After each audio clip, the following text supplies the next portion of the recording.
Welcome back to the Daily Carry Podcast, episode number 12, with our first ever podcast guest sitting right in front of me. This might be the best guest, actually, that we ever have. And what did you say? You had Mr. T starter kit on today? He had a Mr. T starter kit. He's rocking the Rock Jiu-Jitsu team T-shirt. Yep, got his gold chain. He's a beast. And, yeah. In a good way, beast. He's amazing. He, if you would like to see more of him, listeners, he should be making a pretty cool guest appearance. JWI3. Ooh. That's the plan. He's really going to steal the show, I think. JWI3 coming big boy. This is Zion. He's the mascot here. He's the one who's really in charge over here at the Rock Jiu-Jitsu team. He's 11 years old, and he is a Haas. In fact, that was his dad's name, is Haas. Haas. No kidding. Yeah. That's actually one of the guys I was going to talk about today. So there's irony and irony here. So as we get into our subject later, he is heavy. Yeah, he's a big boy. American Bulldog through and through, pedigreed. He's awesome, man. And he is the father of 14. No kidding. Yeah. He is. He's a good dog, man. I am fortunate to have him. I always tell my wife he's my real best man. Are you going to do the gun thing with him in JWI? I think so. Dude. I practiced a couple of times with him because he's been here hanging out at the gym the past couple of days while there's some people at the house doing some work. So I've been getting him out of the house, keeping him with me. But yesterday, Brian was here, Big Brian. Yeah. And so I asked him if he'd let me do a couple just test runs with Zion. And Zion did great, man. I have a video, and that video was one of the first videos I ever posted early on my personal page that actually got like some traction. I got a good number of views, and it was Zion. And I was holding him back, giving him commands, and he went and retrieved a firearm from one of my buddies who's holding it and helping me work on some training with Zion. And it was incredible. Zion he's got this natural way to be able to understand things. It's he's super easy to train. That's what I'll leave it at. He's just easy to train. Anything that I've ever tried to teach him to do, it's just almost like it's too easy. It's crazy. But whenever he was only I think that video was whenever he was maybe 1 year old, maybe 1.5. And dude just dialed in. And I worked with him on that almost every other day. And then bite sleeve as well, all that stuff. And so he's kind of been a little bit more lax in the more recent years, hasn't really been as sharp on at least that side of his training. So kind of trying to dust it off a little bit. Well, he had a lot of kids to raise, man. 14. It's true. Yeah, he's been a busy man. That's a busy man. But, yeah, I'm excited about it. I think that, we'll work with him a little bit.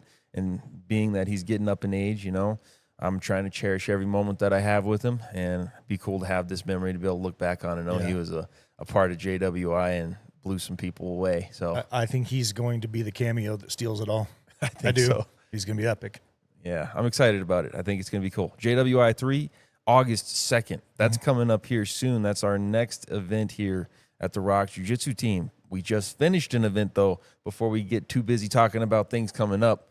Very important to recap. As listeners know, if you've tuned into the last couple of episodes, we just now did the Carry Your Cross Challenge. That was just this past Saturday. Right. And, man, I told you off air, and we'll say it again because we talked about, and I think either the last episode or the episode before that we kind of had, you were talking to somebody that was kind of a little negative about it and was like, hey, you're going to have 4 people show up. And so, hey, I was just, me and you were ready. If we're the only 2, we're going to do it. Yep. But, man, did it blow me away. Yeah. Whenever we got there and families are showing up. And it was over 30 people that showed up in force to help carry this thing. We had some kids from the kids team, and I had brought my Bible, so kind of just impromptu. The Bible has a cross on it. So a lot of the kids either got on shoulders of parents or whatever and held the cross up and touched it and helped. But I gave the kids an assignment too. I said, here you go, carry the Bible. This is important for the top because we're going to make sure to open this thing when we get up there. Yeah. And so the kids just rotated carrying the Bible up, and the seriousness that they took it with was just so cool, man. Yeah. Everybody was, I don't want to speak for everybody. Let me just speak for myself, I guess. And that is, you could feel it. The whole time, I could feel it. The power of what we were doing, of what we were remembering and carrying that cross up there. And what was super cool is whenever I did the research to kind of get a little bit more prepared to have something to say at the top so that we added some depth and it wasn't just carrying this thing up and then carrying it right back down. I researched and found out that Jesus is estimated to have carried his cross about a half of a mile. And the distance from the bottom of Castle Rock to the top base of Castle Rock is about a half of a mile, which is really cool. That was just a cool little parallel and gave us, and I didn't tell everybody that till we got to the top. And then whenever I told everybody that we got to the top, everybody was like, wow, that's crazy. Half of a mile. And then of course we don't stop at the mound at the top of the hill, but we actually climbed that thing all the way to the top of Castle Rock. And we had another huddle and talked and read some scripture, and it was just incredible. You could just feel it. And I really believe that we did a good job of honoring Jesus and remembering what he did for us. Mm-hmm. And I think that everybody who was there would tell you that was something that I am so glad that I showed up and was a part of. Yeah, it was impactful. It was impactful for everybody that was on the journey with us. There were two things that really hit me when Brian was carrying his little girl on his shoulders, and I think actually you and your dad were carrying the cross at the time, and he was right in the middle, and his little girl, she's probably what, 18 months maybe? I don't know. She's I young. think 3. Oh, she's 3? I think she's 3. Maybe it's just because he's so big. It makes the guy's a monster. But she's reaching over and she's got her hand and she's in the middle of the cross and she's holding it, and then she reaches underneath to lift it while you guys are carrying it and then puts her hand back up. I've got it on video. That was really cool moment, especially for his journey right now, which is, it's his journey to tell, but that's an amazing piece that he can now look back at and see in this walk that he's going through. And then the second thing was when we came back down the hill, there was a group of 25-ish people that were waiting as we were coming by, and there were a couple teenage girls who were like, why are they carrying a cross? And their dad said, well, they're kind of submitting themselves to faith and to God and what it was like for Jesus to carry the cross and what you've learned about in Sunday school. I mean, so it was kind of interesting because everybody just stopped as we came by, but instead of it being what some people played up as goofy or a negative or something, it was just very empowering. Like they were all like, Dad, that is so amazing. So that was very encouraging actually for me in that moment to see other people observe something and go, wow. And then we had a couple dudes that just kind of fell into the group. I don't know if you noticed that or not. They just out of nowhere just kind of like, hey, can I be a part of this thing and help get it to the top? And I thought, it was so man, cool. that might be the best message of all right there, was just total strangers going, hey, I don't know you guys. Let me help. And that was pretty neat. I agree, man. That was so cool to just have people. For me, that was a huge part of kind of the affirmation that I didn't really know if we were going to get. But every single person that we passed walked by. Yeah. It was always positive. It was always, that is so cool you guys are carrying the cross. Whenever we were on our way back down, this big group of people stopped me whenever I was carrying it down. I was on one of the first rotations carrying it down. And they said, okay, I got to ask you the story. And he said, not the story of Jesus. We know that story. But why did you guys start carrying crosses up mountains? I said, this is our first time. Yeah. And he was like, why? And I was like, why not? Just remember what Jesus did for us and suffer a little bit. Carry it. Get out. Do something challenging that has some depth to it. And he says, well, that's pretty cool. You're going to do other mountains? I said, I don't know. I haven't really thought that far. But Castle Rock is where we're all from. We're mostly for everybody that's here is from the Rock Jiu-Jitsu team. And this is just, it made sense for us to start here. And I was like, you can carry it back down for us if you want. He's like, no, that's okay. You guys do your thing. I was like, okay, yeah. But just to have that, exactly what you're talking about, of people just looking and observing, and they could even feel how powerful it was. Yeah. It really it meant something. It means something to get out in the world that's as crazy as it is, and with as much going wrong and wacky and all that. And I mean, in fact, that morning on the highway, just down from us, there was traffic that was just crazy because there had just been a shooting that same morning on the highway. And I don't remember, and I don't know all the details, but I know that it sounded like you had heard the reports. You knew what it was before we even got there, but something had just happened beforehand.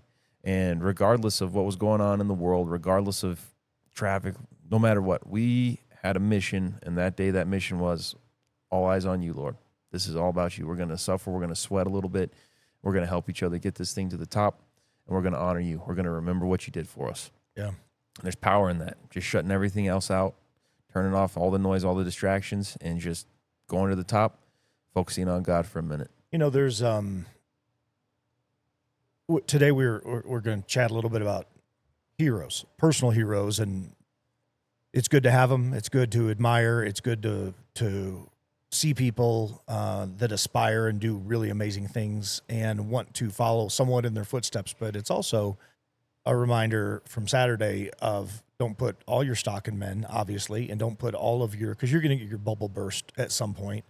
And, you know, a short rabbit trail. So we had a car crash that shut down the freeway. Then there was a shooting where 3 people got shot. Right, literally, you could see where it was at from where we were standing up on the rock.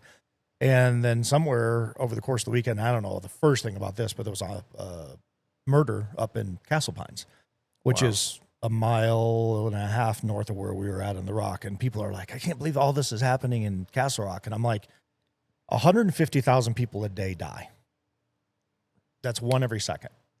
It's actually 1.38 every second. So I say something, somebody died. I say something, somebody died. And when you look at life, so when it's so finite like that, it's just so easy to say that comment. And now I'm talking worldwide because there's like 7,000-ish people that die a day in the United States, but it's like 150,000 worldwide. And so you're into the millions and millions a year. And when you think about how quick life goes by, I mean, I'm clicking my fingers. Somebody's dying right now. We don't know them, don't know who they are. And this just keeps going. It just never stops. And when you look at it through that lens, it's actually, it kind of gut punched me the other day when I read that for the first time. I've medicked for a while. I mean, I've had a lot of people pass away that I've worked on, or people die in the ER or the cancer unit, whatever it may be. Some of them you get to know on a level if you're working, like back in the day when I was working rotations as a medic. Some people you don't know at all. You're just arriving on scene, and if you want to do your best to save them, and sometimes it goes well and sometimes it doesn't. And you have some degree of a connection in that moment because it's a life lost. But when you just do it through the analogy of somebody's dying a second worldwide, it's easy to say that and not have feeling or emotion in it. And yet we carried a cross about one guy who died on a cross and rose again 3 days later. And there's nobody that's been followed more in the history of mankind.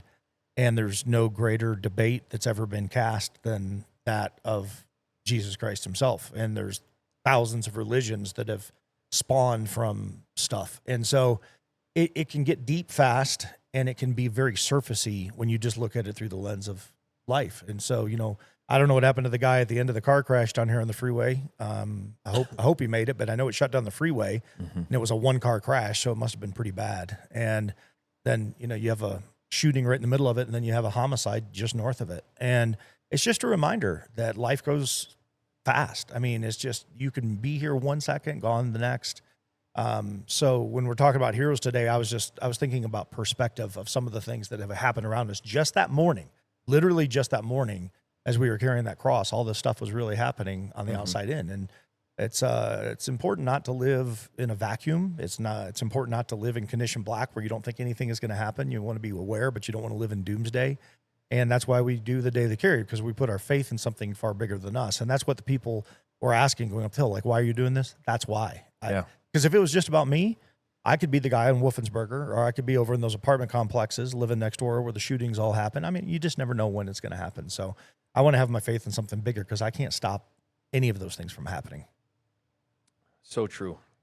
So true. And as we're carrying up the cross, obviously the world doesn't stop spinning around. Nope. It's not spinning and it's not revolving around us. But the point and the greater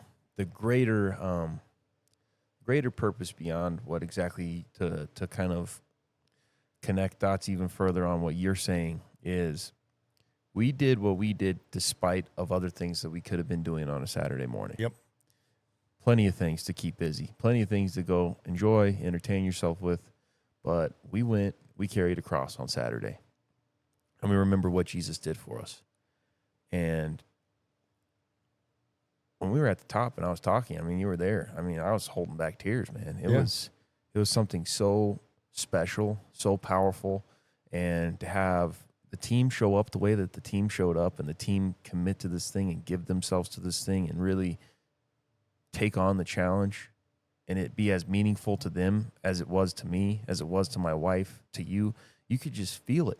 And there's something, I wish that I was better at putting some of those feelings into words, but just the power and the gravity of the moment of, you could feel how important this was to each of us on an individual level, that we were actually doing this. Did you read Eric's write-up on it? I did. Wow. Yeah. Like, wow. Yeah. That when I was actually sitting down when I read it, and I'm glad I did, because I was like, dude, And Eric, like, I did not expect that. And I don't, Eric, if you're listening, I don't mean like I just didn't know. Eric, he didn't expect it, okay? He didn't I expect don't, it. Do not beat me He up. didn't see you. He didn't see you being capable of something. No, I'm just joking. Eric, you did a good post. And in fact, I'll go as far as to say Eric was the first one. I believe it was Eric and his wife. And he Eric grabbed the stepped cross. up. He said, me and Mikkel want to go next. So I'm talking about specifically to him and his wife and his marriage. Eric was one of the first ones to help carry the cross from the truck to the parking lot where we were meeting. But Eric, whenever we were about halfway up the hill, maybe a little less than half, he said, me and Mikkel will go next. Yeah. And that was the first somebody to step up and say, I want to carry this with my wife. Yeah. He just to paint a picture real quick, because we definitely got to go to hero topic. But this is, I said, did you read Eric's post? For those of you who don't know, Eric's a pretty intimidating looking dude. Oh, I mean, don't tell him that. He is an intimidating. Don't tell looking him dude. that. Look, you might be able to take him out on the mat, but when he was in the last time I saw him when he rolled, I ended up working on his broken hand. He came out here in jits, busted his hand. We taped his hand up. We're not supposed to tell people that He get did hurt in it. It was jiu-jitsu. 100% his fault. So you can own it when it's your fault. No, he broke his hand, and we taped it up, and he finished his matches. And so he's What a a hoss man. of a dude, man. I mean, He he really is a hoss of a dude. But he had such a humble. Like I'd never really spent a lot of time around him, and so when we were chatting Saturday, I was getting to listen to his heart, and it was just like, wow, like. I don't know that that's what I expected to come out of your mouth when I look at you, because he's genuinely just a very big, strong. And when I say intimidating, I'm 6'1", 230, but I look at him and I'm like, dude, I'd be nervous around you a little bit. And yet he just had the softest heart, and it was amazing. And I love dudes like that, because your image, if you're profiling, is one thing, but the reality is something different. So I rabbit trailed that a little far, but I really thought his write-up hit home for me. It really closed off everything. So Yeah, it was really, really well said. And again, it's just extending and showing you how powerful and how meaningful exactly what we did on Saturday was and is. Yeah. And I believe will continue to be. In fact, I have a friend in North Carolina that just now sent me a message this morning. He said, hey, we're building a cross. We're going to do what you guys did. We're Sweet. getting a team together. And this is another guy who owns a jiu-jitsu gym. He's part of Tom DeBlas Association.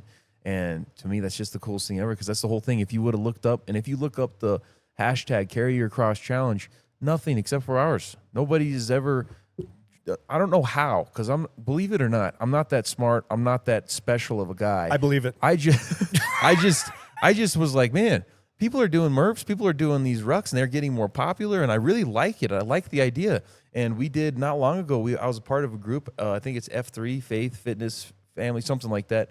And we would do stuff like that, just like have rucks, wait, and we'd go out and do workouts just, together outside. And the idea kind of just started to get put together of, well, why don't we take it a little step further and make this super meaningful? Yeah. Challenge ourselves, but let's do it by carrying a cross, because Jesus carried a cross. Now that's a challenge there. Yeah. And I mean, we weren't beaten, we weren't bruised, we weren't lashed with the cat of nine tails. We didn't have this crown of thorns pressed on our heads before we were doing this or during we were doing Nor this. did we have everybody's sin and the weight of the world. No, we did not. Which is the biggest thing that he carried. that day. 100%. I completely agree with you. And with that weight that he carried it, and one person helped him. Yep. One person. Yep. We all made a choice. Everybody wanted in. Everybody wanted to rotate in. All of the adults and even some of the kids, we took turns. We carried that thing up there. Everybody wanted to be a part. Everybody wanted to remember what Jesus did and to feel that experience of suffering a little bit, carrying this thing, remembering what Jesus did and doing it in remembrance of him. And it was just awesome. And I will say, and I'll say it again, I've said it and I'll say it again, I have never done anything and I've never posted anything on social media that is more worthy of likes, of shares, of attention than the post of us carrying that cross up the top of Castle Rock. I've never done anything more important, more worthy of attention than that. Why? Because it's not about me and it's not about any of the people in the video. It's about the reason why we're doing what we're doing in the video. Right. We are all united. The unity in what we did, I think, was a huge part of what it made it so special. It's not like we were over quizzing each other on what churches we go to, what denominations we were part of, what our beliefs were. No. There was none of that. Never came up. There was none of that. It was just, we all know Jesus carried his cross for us. We're going to carry this for him today. I think it's a perfect statement to end and a segue to go. We're going to talk about heroes today, and which, by the way, this is the best way to start talking about heroes, because we did this because Jesus is the hero, is our hero. Yeah. That's why that's the whole reason that we even did this. I think contextually, a lot of people look, if you're not a faith person, pick up a Bible and start reading. I'm just going to say that, and then I'm going to leave it there, because we can get into theologies and all this stuff, and we've been down that road a couple different times. But this is an intentional shift into heroes. And you ever watch Talladega Nights? Yeah. You know, my preference is 6 pound, 8 ounce baby Jesus. They're sitting at the dinner table. It's absolutely hilarious. Mine is, I always pictured Jesus as a bit of, appearance wise, as a bit of a ruffian, because, you know, you picture the lamb and you picture doves and you see this white flowing robe and this, you know, I always said back in the day, this Ted Nugent hair, and, you know, we have our vision of him. Mine is, he was a carpenter's kid, and a carpenter back then, that was like the bottom feeder of all bottom feeders. Like, if you were a carpenter, like you were down here and everybody else was above you. So you're already a carpenter's son, if you will. And you know, I see him coming in and getting angry and flipping tables I see him more as a guy who grew up in an environment, the way I would describe it would be a little tougher, a little rougher, a little bit more of an outcast type environment that he would have been part of. So the softness of it, the element of leading and having followers, he walked past all of the Pharisees, all the Sadducees, all the naysayers to go to the people that were broken. And in order to do that, you got to be willing to step into and not be afraid of really what's around you. And so there's not a complete softness, I guess, that I see him as. I see calloused hands. I see him as, he is a guy that got after it, and because his dad had to get after it, that was the type of providing that his dad had to do for the family. So that's my version of kind of a younger Jesus becoming into an adulthood. Yeah, is that environment, and that's what kind of makes him for me, in part, a hero, because outside of just the biblical aspect of it, I relate to dudes that knuckle it. I mean, I just do. Yeah. I don't care if you're wrenching on a car. I don't care if you're, you're an oil rig guy up in the Dakotas, et cetera, et cetera, et cetera. I'm just, if you're mucking and grinding, if you're out on the mat, I mean, all of this, that's why I like UFC, is why I like law enforcement, because it's hands-on. Everything is go get it. And so for me, it becomes a relatable, I guess. I'll leave it there. What's really cool is whenever we hear the word carpenter in English, we think wood, we think woodworker. And the way that it was back then, their houses were built out of stone. Yeah. So the word that the carpenter comes from actually is more closely related to a mason. Yep. Than a woodworker. And so to think about that, Jesus is a bricklayer. Yeah. Like, yeah, you talk about somebody who knows how to work hard, right? Has calluses on their hands. Yep. Yeah, Jesus was by no stretch of the imagination just this soft dude. No way. Right. And I think that what's really cool whenever you're talking about Jesus in that light is you're talking about somebody who had a mission, and he knew his mission. He understood his mission. And we see a really good example in Jesus of choosing that mission over what he otherwise could have done. Right. We see plenty of examples. Jesus had an incredible habit that he showed us he led by example of always making a point to pray. But we see this very important prayer that he had in Gethsemane before he was about to have to carry this cross. And it says that he prayed so fervently, so powerfully, that his sweat was like drops of blood. Yeah. That right there, yeah, that's somebody who's wrestling with, all right, my flesh does not want to do this. I know this is going to hurt. I know I'm going to suffer. I know I'm going to die. But then what does he say? He says, nevertheless, take this cup from me if you're willing, but nevertheless, not my will, but your will, let it be done. Right. And he carries out his mission. He submits himself and he does what he's supposed to do.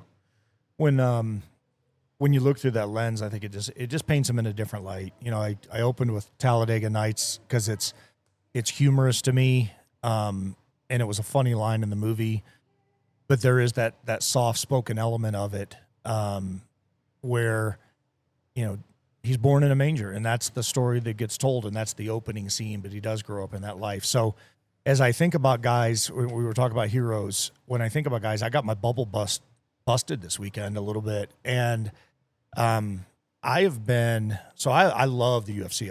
I have followed the UFC since literally Royce Gracie went out there and just owned the world, right? I mean, here's this I wouldn't say tiny, but compared to some of the dudes that he rolled with, dude, he was half the size of some of those guys, and just 175 pounds. I think that's what he weighed in at. Devastated UFC 1. Dudes, you know, 240, 6'5". I mean, unbelievable. So just jiu-jitsu became world renowned. It was well known there, but it, you know, Japan to Brazil to now America, and America's really blown it up because it's very, very popular, especially with what Dana White has done in the UFC. And one of the guys that fought, and he fought on a lot of cards before the UFC, was Tim Kennedy. Mm-hmm. And Tim, to me, now, you know, I want to be very clear. I didn't serve in the military. My daughter does. I'm not an SF guy. I've had the opportunity to cross train with some of these guys a few times. I've had a lot of opportunity with buddies of mine that are former SF that go out and play in the woods and learn. And it's amazing what these guys can teach you. But I didn't get to go over into the box in Afghanistan. The closest I got was about 90% of the way through with Blackwater.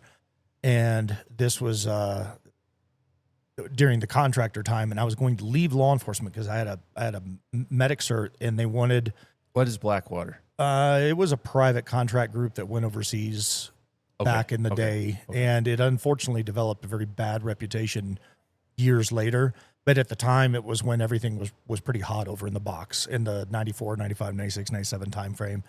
So you had a lot of guys. Before I was alive. Before you were alive. A lot of guys that were operators would carry over and do specialty units. I would call them, they weren't, so if you're an SF guy, you did tours, right? You did tours. And then I think the term that I would put on it is a lot of these guys would go do contract work. I'd probably call those like evolutions. They weren't necessarily, you weren't over in the box on a tour by any measure. You were over either doing dignitary protection or you were running and gunning and safeguarding things, whatever. There was a lot of things that Blackwater did back in the day, but that was as close as I ever got to anything. The reason I didn't go is because where they were going to send me, I had to take like 13 shots, and they were going to like impact my body with all of this crap.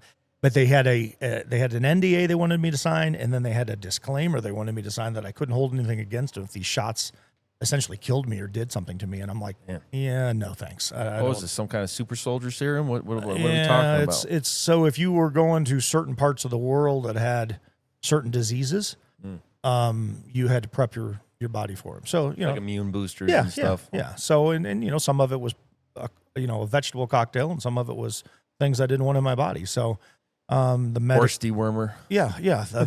Right. The medic in me knew better. So I ended up bowing out of it. And it was, it was going to be 6-month stint with a month off, 6-month stint. And they guaranteed my job to stay at the sheriff's office when I came back. It was one of those things like you could sign the contract, go over, do the work, come back. And I was all but in. And there were several guys from our office that ended up going. So I said all that to say, when I got my bubble burst this weekend, Tim Kennedy was one of those guys that I followed in the UFC. I followed him in the UFC before I followed any of the stuff that he did military wise. And now there's not only are there stories come out, he's actually come out with his own admission and apology of some degree. And I don't know if I've not seen his, I want to be very fair. I've not seen the disclaimer. And the reason I'm bringing it up is the Special Forces world gets to talk about this stuff. This isn't my world. So I don't get to have an opinion on it, but I'm talking about heroes today. And because Tim was one of those guys for me that when I saw him fight in the UFC, if he had just been telling stories about what happened wherever he was at and whatever tour he was on, I don't know that I would have followed him, because there's a lot of guys that have served and done stuff overseas, and I don't follow them at all. But the reason I followed Tim was because he was banging it in the UFC, and he was a good fighter. I mean, he won a lot of matches. He lost a few, but he won a lot of matches. Yeah. And not just the UFC. He was fighting on other cards in other venues, like all the time, like legitimately. Like there's verifiable proof out there, the video of it. Tim brought it, and I looked at him and I thought, man, this guy's a beast. He's getting after it, and he's a former, I believe, Green Beret, and he's got multiple tours under his belt, and now it's come out that maybe he didn't. I mean, the fighting was all legit, but what happened overseas wasn't, or there was some degrees of truth in a whole lot of things that weren't there. And in the hero world, for a guy like me, I got guys that look at me and go, man, you were like in a couple hundred car chases and foot chases, and you banged, and you went through maybe a couple thousand doors in your career and a few hundred ops. They look at you and they like put you on a pedestal, if you will. I look at that and go, man, I didn't do anything, nothing compared to what these other guys have done. And some of my buddies have done, and guys that have had multiple tours, and I mean, really big name guys that I have now got the honor to not only know, but call a friend. And one of my dearest, closest guys in life, as I mentioned in a previous podcast, Eli Crane, who's now a congressman, former Navy SEAL, multiple tours. Hanging with these guys, they're the most humble dudes you'll ever know. And that was the only rub that I ever had with Tim, is he was never humble about it. He was always telling stories. But because he banged it in the UFC, I was like, well, maybe this guy's just so legit, unbelievably legit. And I put him up there in kind of hero status, and I got my bubble burst this weekend, because now I've dug into this thing, and I've watched multiple guys that have vetted, dug into it, called him out on it, checked with his teammates, and they said, a lot of the stuff's not true. And I don't know what to believe and what not to believe, but I do know that Tim came out and acknowledged it on some level that, I've misled. And it gut punched me, because I've had this happen with 3 other dudes in life that were personal friends of mine that I considered heroes. And I don't mean like stolen valor. Let me be very clear. I just meant as in friendship.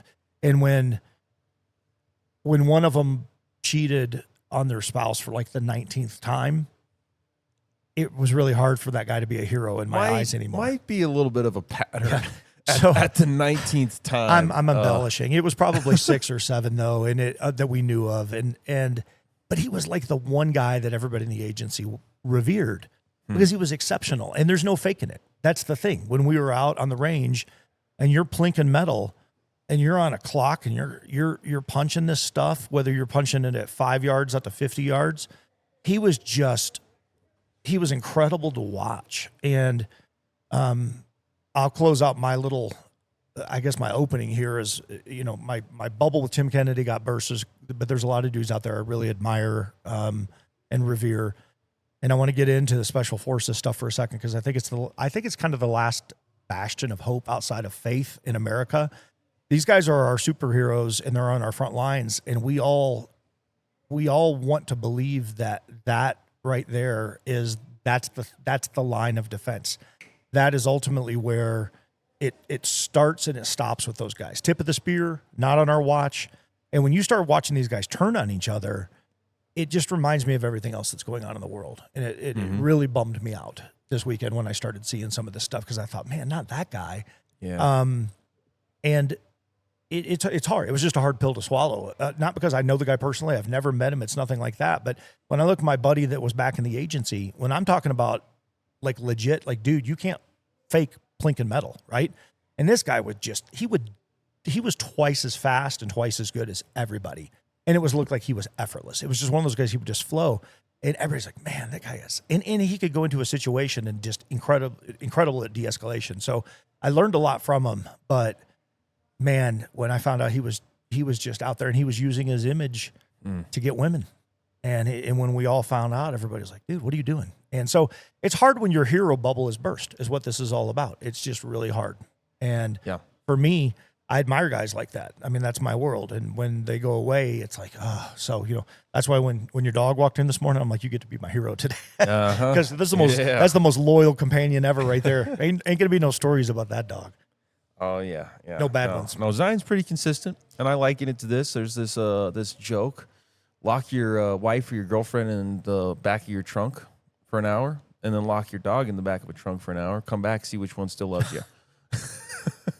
Don't know if you heard that before, but that's a good one. That's an because original. I'll tell you right now, Zion, I would never lock him in a trunk. And babe, if you're listening, I would never lock you in a trunk. Everybody knows that. Hey, don't put me on any list, okay? Don't get critical. But I'm just saying, Zion, don't get critical. Zion here, he is he's a straight shooter. He is consistent. Don't have to worry about putting stock in him and him disappointing you, because he wants a job, he wants a purpose, and he is willing to do everything he can possibly do to make his owner happy with him.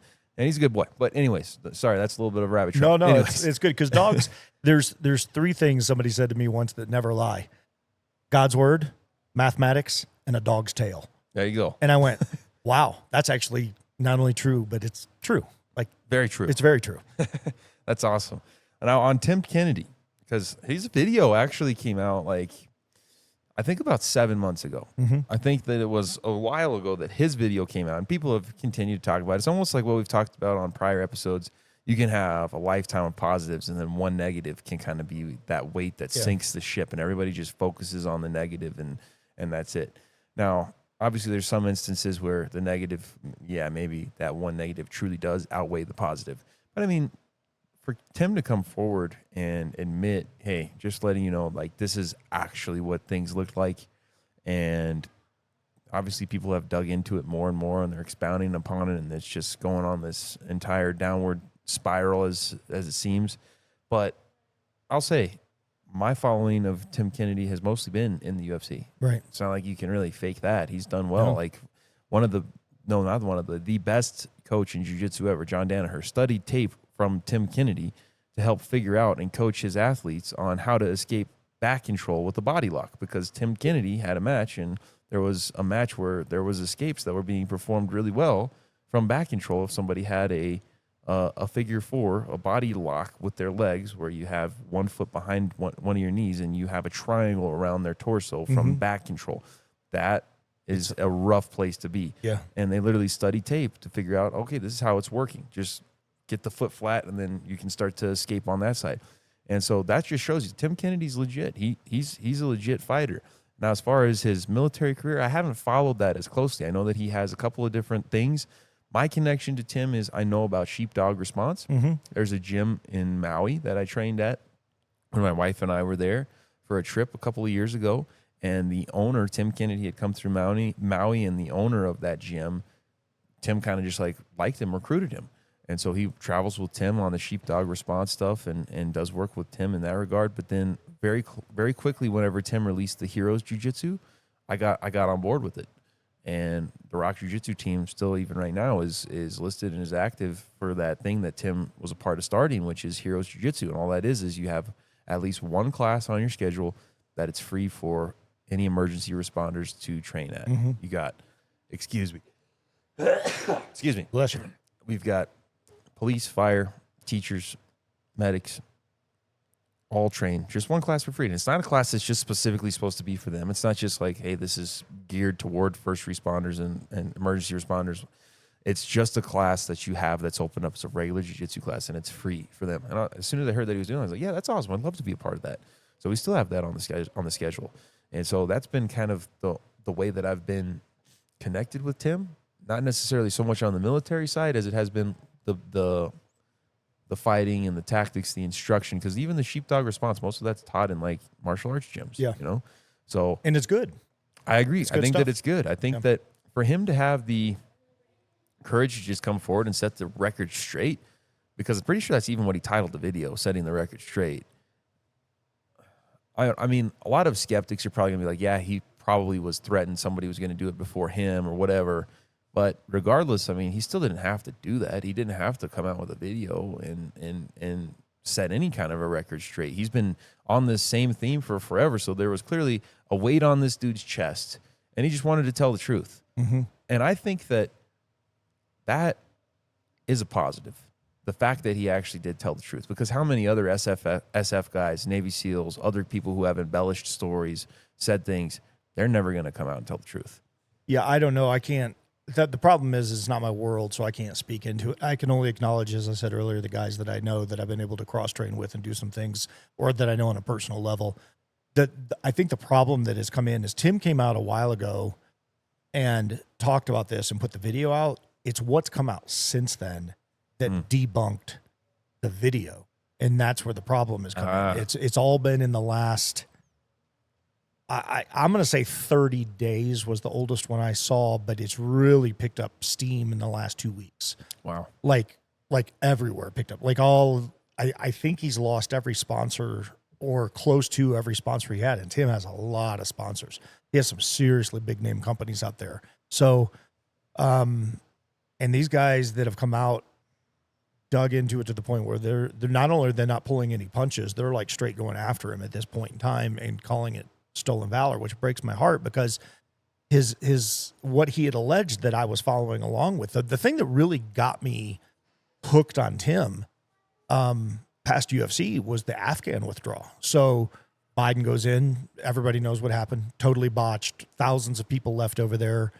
And the story that Tim tells on Joe Rogan is he and a handful of other dudes, and when I say a handful, I literally mean a handful of dudes, went over, and according to Tim, they exfilled, if you will, thousands of people, like single-handedly. And when you hear him tell it, it's not only plausible, it sounds legit. And now there's people saying, oh, he was over there, but here's what really happened. And then that's where it started, and then it just took off from there. And this episode's, by the way, is not about Tim Kennedy. It's just that it was about heroes, and Tim was on as I said earlier, when I look at his UFC, when I look at his other fight cards, when I look at what he stated that he had done in the military, he's one of those guys. I mean, he's one of those guys that I would have gone like, well, you know what's that's crazy? pretty awesome. Well, no, what's crazy is obviously something has happened more recently, because it was a long time ago that first video was put out,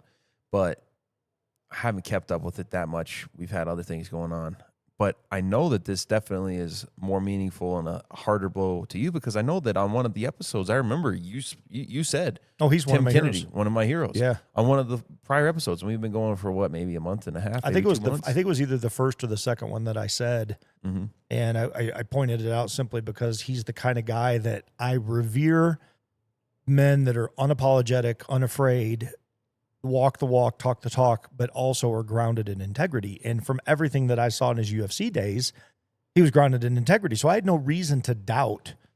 And the only reason I'm even doubting now is, one, because he's admitted in part of it. And then the other thing is the facts that have come out. Like, these guys have presented facts. It's not their opinion. Yeah. It's not their perception. Like, they've legitimately gone to every person that he has either worked with or was on his team or was on his rotations when he was over there on the private side, and they've all basically debunked it. They've said, yeah, wow, this is not the case. And so that in some of the, it's been some of the stuff that Tim said too, when he's talking about like battle scars. And then I go back and I watch UFC fight tapes and I'm like, there's no scar there. Like, what are you talking about? You get up close to my face, you can see where my septum has been busted 6 times. I mean, I can't say that it I guess what I'm getting at is I got punched really, really hard and got my nose broken a bunch of times over the course of my life, either in hockey, 2-punch fight in hockey, and the guy clean clocks me once and just shatters me.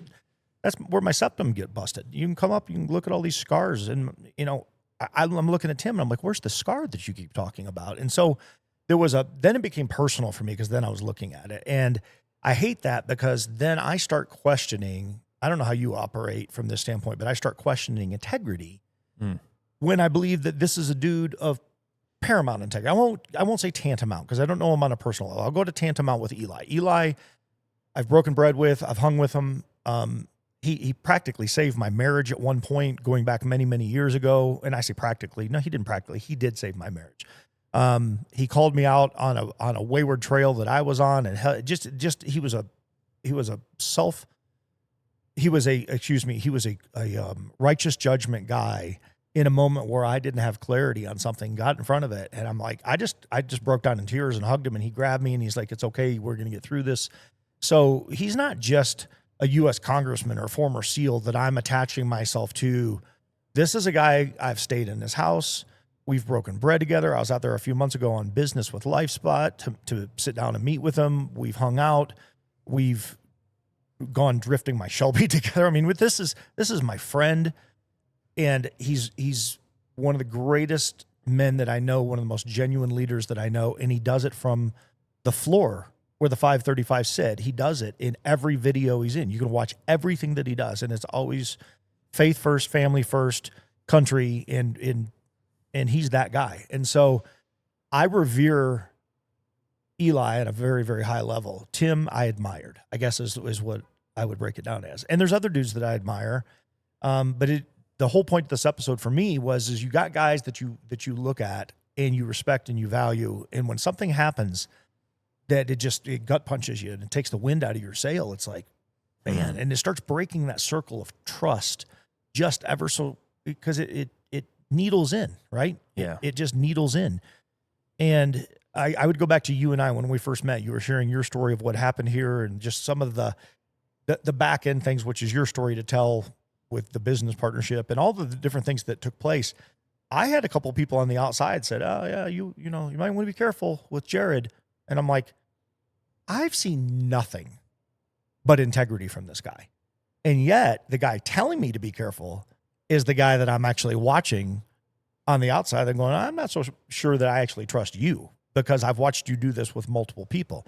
And that's the kind of thing where when somebody's not there to defend their own honor, you better defend it for them. That's the kind of friend that I want in my life. I want if somebody's banging on me and you know the difference, I expect you to come to my defense. I expect you as my friend, as a follower of Christ, as two dudes that now have worked together, who know each other. I would expect Jared to step up and go, well, wait a second. That's not the guy that I know. What are you talking about? Let's invite him into the conversation, right? Yeah. And it's very funny when you call somebody on something like that, how quickly they shut down. And you look at somebody like, oh, let's bring him over because that's not what I've experienced. Oh, well, I wasn't really saying that. Oh, well, that's exactly what you just said. So now that you don't like that I called you on it, do we need to have this conversation again? Because that's where the alpha male in me comes out very, very quickly. And I go, you let me know. It's just you, me, space, and opportunity right now. But if you're going to bang on somebody that I care about and you can't back it, it's throat throttle time. And if we got to throw down, we'll throw down. And if people don't like hearing that on here, that's just how men are wired. And I'm going to defend my friend because you're presenting evil into it. You're taking something that's not true and you're throwing it out there as if it is, like I'm supposed to cotton onto it. And then I call you on it and you don't like it. Well, that's your problem. Yeah. Don't do that. Well, I sadly think that's what Tim Kennedy, it appears that he's done. He's thrown a lot of people under the bus. He's praised himself very, very highly. He was certainly, as far as my reverence for him in the UFC and what I thought he did overseas, I don't know. I'm still lost on some of that. But man, if it ends up being untrue, and it appears that it is, he's told a whopper of a story for many, many years, and is really going to hurt the Special Forces community. Now, a lot of people just go, well, that's just Tim. But right now, they're all turning on each other. When I say all of them, let me walk that statement back. There's a handful of guys in different divisions that have turned on each other. But what it's doing is it's impacting the Special Forces world. Mm-hmm. This has become a really big thing in the last 2 weeks. Yeah. And I said it's one of the last bastions of hope outside of faith in America because they are the tip of the spear. We depend on these guys. Yeah. And if they're at each other's throats, and I realize you're always going to have people that are not going to like one dude's not going to like another, but that's different than losing hope in something that is the front line of our defense. It's like I would equate it to defund the police. America just turned on the cops all of a sudden. The cops did not do a good job defending other cops, and they didn't do a good job in leading, and there was certain little one-off things that have happened, and it just blew up. And then the whole flipping country. It feels like just turned all of a sudden. You got all these people out here just trying to go after law enforcement. And so they're the thin blue line here. I don't want to see that happen on the front line of our country, especially with my little girl who's on the front line of our country right now in the South China Sea. So I got a vested personal interest in this as well. Well, you said a lot, so I'm going to try my best to follow that up. Okay. But, let me just go back, because you said that everybody's fighting, and I've seen lots of this happening lately, and it's not just special forces. I've seen it happening even in the Navy SEAL world, where you've got Navy SEALs that are coming out saying, no, what he's saying is not true, and no, he didn't do this, and he's just using his attachment to the SEALs to build this name, and there was nothing actually that was worthy of what he's acting like he's worthy of. There's lots of people that are at each other's throats, so to speak, right now, which is crazy, because you're exactly right. You want these communities to be able to have a united front, but on one hand, I get it. Like, if you're going to be putting content out there, you've got people who are capitalizing on their background, being special forces, being SEALs, to be able to build an audience, to be able to build a brand. And I believe in a free market. I believe in capitalism, and I believe that these guys that have served our country, they should be able to come back home and be able to tell tales and be able to glean from the lessons that they've learned and be able to turn around and help other people understand what it's like to step into that world a little bit and be able to learn from that. Like Jocko's books, Extreme Ownership. There's a lot of things that you can learn. I just think that if you look at it, even from the people who are going into these deep dives and kind of trying to expose, what are they doing it for? They're doing it for the same reasons as any embellishment or exaggeration had ever been made in the first place. Now they're coming after this negativity in order to try to gain some traction, some momentum, some publicity, and they're at each other's throat. Why? For the same reason that they're saying that these guys are not legit. And I'm not just speaking to the Kennedy thing. I'm speaking to the thing that's broader than that, and that is just people at each other's throats. They're using the negativity to go after other people and try to build an audience for themselves. Like, oh, I'm exposing them. I'm telling you the truth. This is what it was really like. So, hey, follow me instead. Right. They're kind of trying to use it as an opportunity to build their own following. So it's people all doing the same thing. So the reason that I'm bringing this up is because we're talking about heroes. There's so many examples of having expectations in people, and we could literally just talk all day nonstop, and we could list names. We could talk about people, individuals, stories, circumstances from our own lives, from people that we know. But people are people. Yep. People are going to fail. And there's plenty of times when people fail that you think that it's the end, and maybe they come back from it and they have another chance. I think of Logan Paul, love him or hate him. I think of whenever he was totally canceled, whenever he made his juvenile decision to film a dead body, and then everybody's like, oh, it's over for him. He should have never done this. It's done. He's come back. He's come back swinging, and he's learned some hard learned lessons for sure.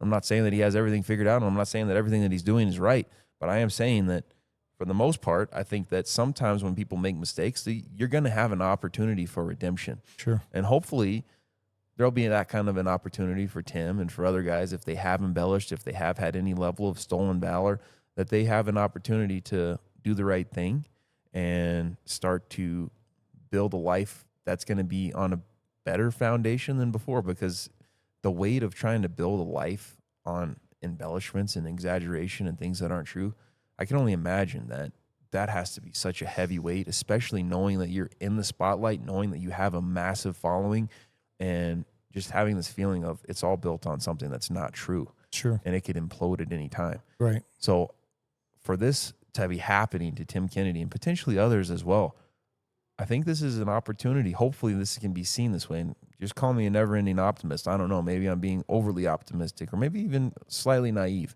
But hopefully this can be seen as an opportunity to start from scratch. Right.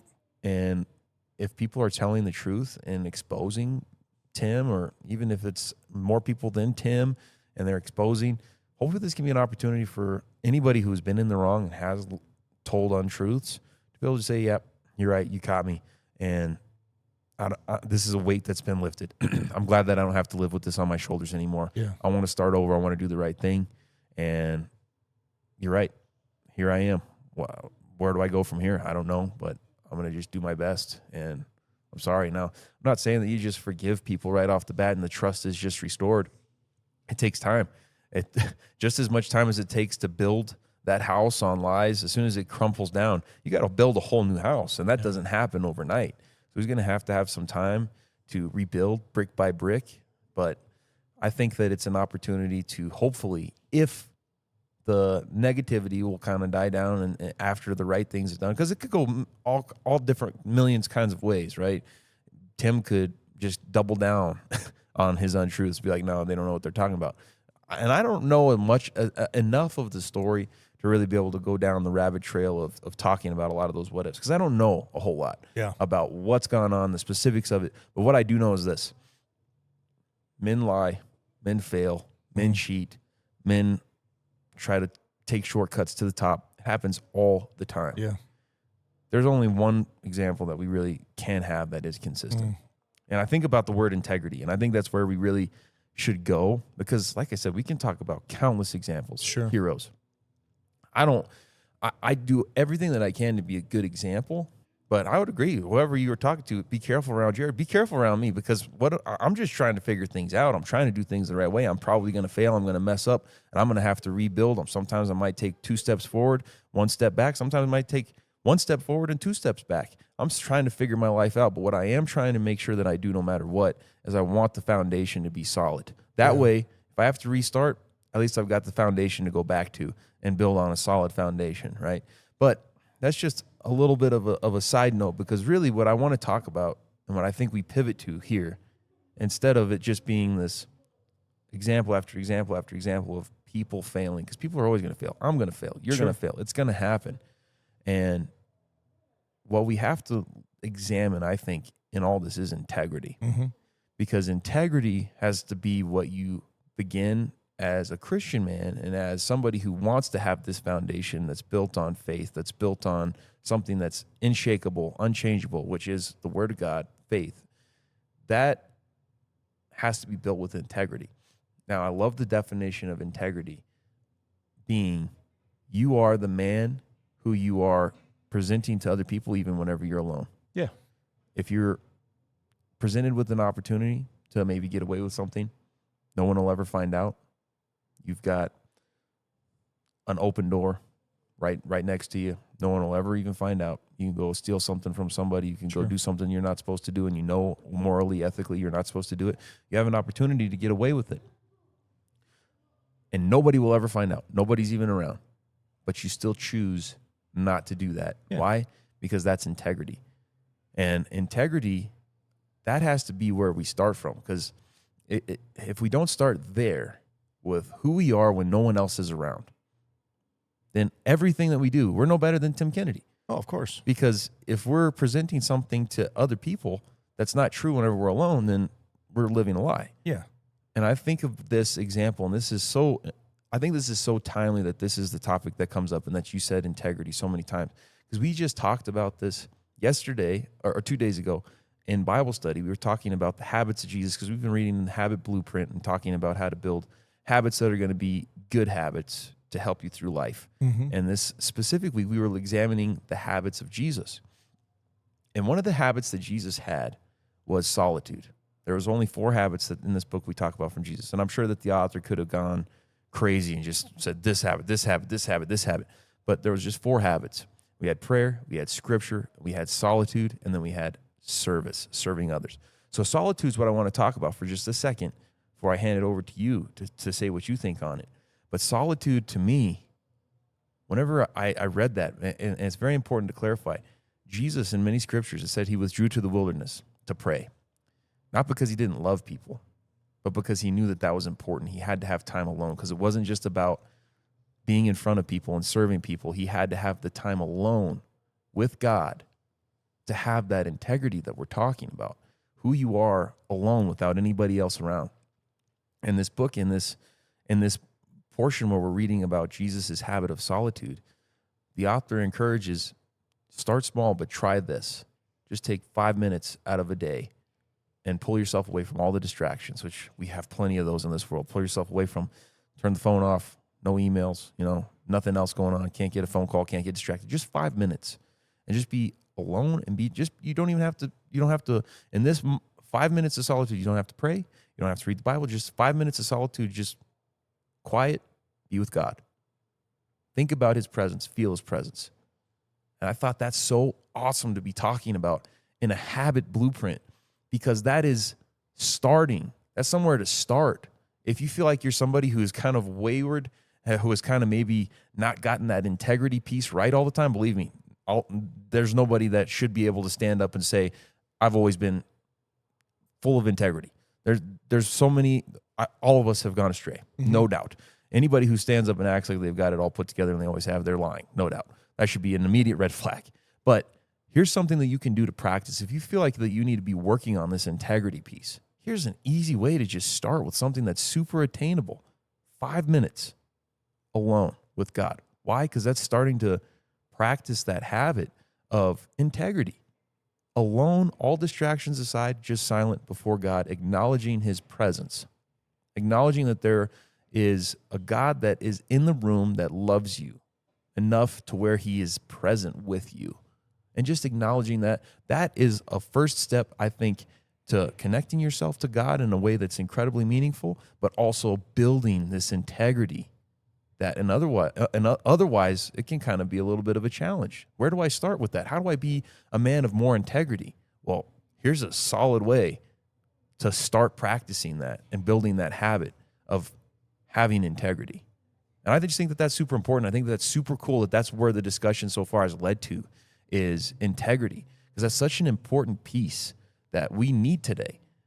We have so many opportunities to do so many things and go down so many rabbit trails when we're alone, because we have modern technology, we have all kinds of different things where we could be alone and nobody else is with us. And we don't ever even take time to really have that integrity of all distractions aside. Just focus on what you're supposed to focus on. Dude, I threw a lot at you and you unpacked it very well. Like really well. So two quick things, because I threw you a lot, you gave a lot back, and I was unpacking what you were saying. So I want to clarify 2 points. One, when you said these guys are exposing other dudes to get attention, that is one half of it. And then the other half was that I watched, because you're exactly right. The other half is there were dudes who are going, we're calling this out not because we want, and I watched one dude specifically, he goes, I don't care if anybody knows who I am. He goes, I just want the truth out there so we have integrity in it. It's funny that you said that, because he's like, no, just no. Yeah. He goes, it's destroying the fabric of everything that we've worked for. I don't care who you serve. He goes, if you sign the paper, essentially, he goes, I don't care if you were a cook. I don't care if you were a laundry dude.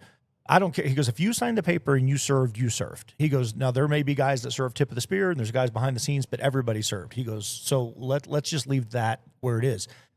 The point that he was making, though, is it's destroying the culture of everything that we are by the infighting and by these stories and by these embellishments. And he goes, and I'm getting in front of it to say, we got to stop this. So I thought that was very important, because he wasn't drawing attention. He didn't even have a podcast. He was just saying enough's enough. So that's number one.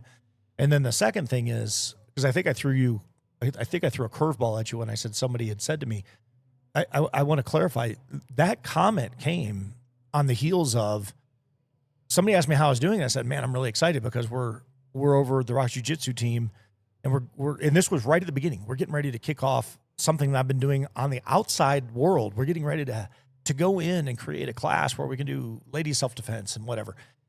And then that comment came, and I went, well, that was weird. And then I doubled back. It came not because they had something against you. Here's what I figured out.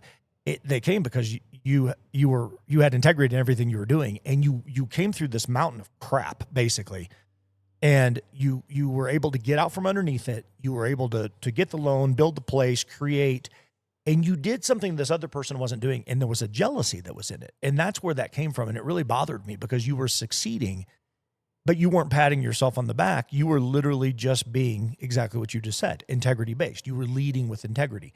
And I think in general that frustrates people. I think when people see other people that in their mind are successful, and success is, there's a big barometer on success, right? Like I could look at Elon Musk and say he's highly successful. And I can also look at the guy down the street who has a Ma and Pa hamburger stand called Stacked over here in Castle Rock. That guy's uber successful right now, and it's a hamburger stand, essentially. It's a sandwich place, and it's awesome. And I love going in there, but it was some of the best food I've ever had in my life. It all started with a dream. He stuck it out. He had a hard journey. If you followed his journey at all, if you're local, then you know what I'm talking about. But he's rocking it now, right? And there's people that are going to be jealous of that. What are they jealous of? Because he makes really good food? Or are they jealous because he put in the integrity and the hard work to get it to where it is? So, and people don't like that. People want to tear other people down. And shout out to Pete too. I know him. He's been through a lot. He's been through a lot. And, I'm when glad you look, to see his success. When I look at it, I go, I'd much rather know Pete than Elon. I'd interview both of them on this podcast any day of the week that ends in day. I think it'd be cool. But it's two totally different dudes with two totally different levels of achievements. And yet I look at the guy here locally and I think, man, everybody's behind this guy in a positive way right now. And I just love that. So I rabbit trail for a second to get to this point. You said integrity. And I think, so for me, we're talking about heroes.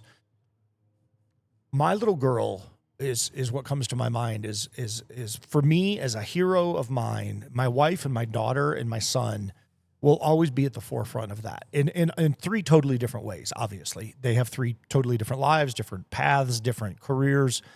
But my son and daughter never had an argument with each other. Never even really had a disagreement. They're 23 and 27. People are like, yeah, right. And I go, no, that's true. Amazing mom. Amazing how she loved them through things. Yeah, we're a unit, we're a family, but Jana did so much of the incredible heavy lifting as far as the relational component. So they've become heroes in my life for how they carry themselves. When I look at my son, he has battled the world way differently than my daughters had to battle the world. Sydney battled the world by going, I want to achieve this. And she went to the Naval Academy and she graduated and people are like, oh, that's amazing. Yeah, it is. It's cool. She worked her tail off to get there and she's on a carrier and she's got the con and it's all really, the accolades are great. But if you talk to Sydney wouldn't even mention any of that stuff. It's people on the outside that see it that go, wow, you're really fortunate. Yeah, I've got an amazing daughter. You can leave all that other stuff from the resume off. And it's just Sydney is just an amazing human being. And then when you look at Zachariah, it's funny because if they were both sitting here right now, they would look at me and if I said, who's got the more gentle approach of the two, it's my son. He literally is the epitome of his mother. Jana's got the softest, most caring, nurturing way about her. And Zachariah is the exact same way. He is engaging and he is amazing on so many different levels. Sydney is very driven to go get things done. And she's going to be she's going to tour the world and do all sorts of crazy, cool things. But they're all my hero in some way, shape, or form. But here's the thing. Zachariah my son walks with integrity after battling this world and everything that was thrown at him. Jana is my hero from the standpoint of surviving not only two types of cancer in a very, very quick, harsh period of time, but just how she carries herself with her clients. And then Sydney is out there making things happen in the South China Sea at the con of a supercarrier right now. And so I get to revere my family and big man here, who's in my lap, ever so loyal. I love my family and I love the integrity that we have in our family. And that matters to me. And I don't need a tough guy. I don't need some guy who's out there banging lead. I don't need somebody who's fought in the UFC. I just opened with Tim Kennedy today because it bummed me out that portion of my world got impacted a little bit, and I'm being selfish in it, but I hate to see that. I just hate to see it. Yeah. Because when we have good dudes on the front line, but you said it, you said integrity. So, retort to my tort. I want to hear why integrity to you means so much, because to me, you said it, you gave a very, a good explanation on it. To me, I sum it up this way. Integrity to me is doing the right thing when nobody's looking. Yeah. It's just that simple. It's just, if nobody's paying attention, you do the right thing, you've got integrity. I think there's another piece to it as well that's important, and that is that everybody's going to fall off the horse every once in a while. Sure. Everybody's going to make a mistake. It doesn't mean that you get a pass. It doesn't mean, oh, okay, well, you just keep doing some things wrong and keep doing a couple things right and just keep riding it out. That's not what it means. But what it means is this. You're trying to genuinely live your life based on something, and you have these values that if you're going to say that you're going to live this way to other people, you live that way even if you are by yourself. Yeah. If you waver from that and if you make a mistake, you fail, you don't just give up. Right. That is the opposite of integrity. That's the opposite of having that firm foundation of integrity that we're talking about. You make a mistake, you fail, you're honest about it. You're honest to others about it. You're honest to yourself about it. And you get back up. You keep swinging. It doesn't mean, and having integrity and being built on integrity and being a person that somebody looks at and says he's full of integrity, doesn't mean you're always going to get things right. Doesn't mean you're always going to be this person who's just unshakable and movable and just has everything put together. It means that you're going to be somebody who consistently is working toward the goal, consistently working toward getting things right as you possibly can. That is what's, in my opinion, that's somebody on this planet trying to walk with integrity, trying to build a life built on integrity, is somebody who's not just going to give up, somebody who's going to consistently continue to try to build their life on what they have sold out to, what they believe in. That is what I believe is the more important thing to nail on, to hammer on, is this resilience.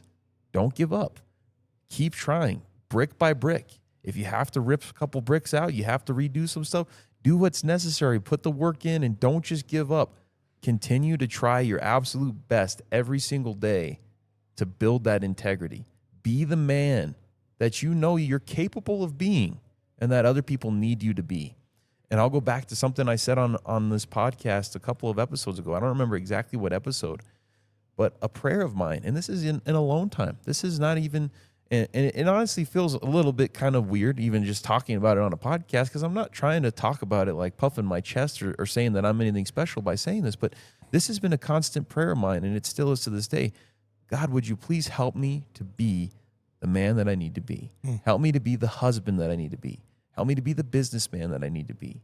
Help me to be the friend that I need to be, the coach that I need to be. Help me not to miss that mark. I want to be able to be a good example to the kids that walk into the gym every day, to the families that come into the gym every day, to the people who come into the coffee shop, even the employees. Whenever I interact with the employees at the coffee shop, when we have the Bible study, I don't want to fail. Like you've said so many times on the podcast, which I love, you may be the only Bible that somebody has a chance to read. Yeah. I don't want to mess up.